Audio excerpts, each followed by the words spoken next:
हद्दीतील उधवा दूरक्षेत्र येथे महाराष्ट्र आणि दादरा नगर हवेली या आंतरराज्य सीमेवरील बॉर्डर पोस्टवर पोलीस उपनिरीक्षक अमोल चिंदे, अरविंद रमेश दुमाडा, SR पवार हे नाकाबंदी करत असताना त्यांना गुप्त बातमीदारामार्फत माहिती मिळाली की एक व्यक्ती गावठी कट्टा व जिवंत राऊढे घेऊन ते मोटरसायकलवरून खानवेल बाजूकडे घेऊन येणार असल्याची खात्रीशीर बातमी मिळाल्याने त्यांनी त्वरित नाकाबंदी सतर्क करून चेकिंग सुरू केली होती।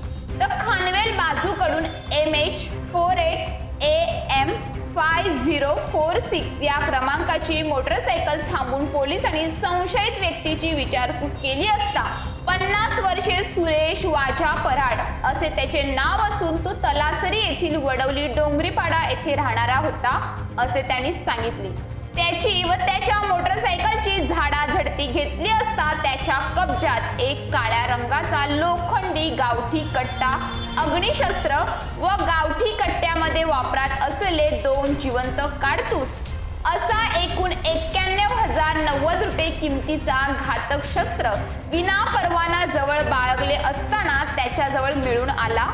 तसेच जिल्हाधिकारी पालघर यांचा मनाई आदेश लागूचा भंग केल्याने आरोपी विरुद्ध तलासरी पोलीस ठाण्यामध्ये गुन्हा रजिस्टर नंबर 235/2024 भारतीय हत्यार अधिनियम कलम 325 सह महाराष्ट्र पोलीस अधिनियम 1951 चे कलम 37(1)(3) प्रमाणे गुन्हा दाखल करण्यात आला आहे। गुन्ह्याचा अधिक तपास पोलीस उपनिरीक्षक अमोल चिंदे व तलासरी पोलीस ठाणे करीत आहेत।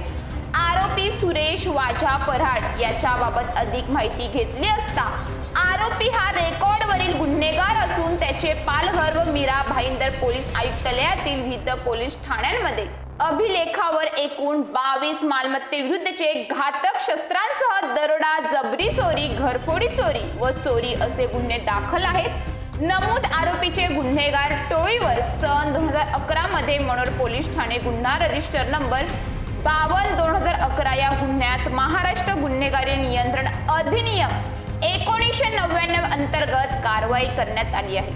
News police reporter Ashraf Khan, Talasari.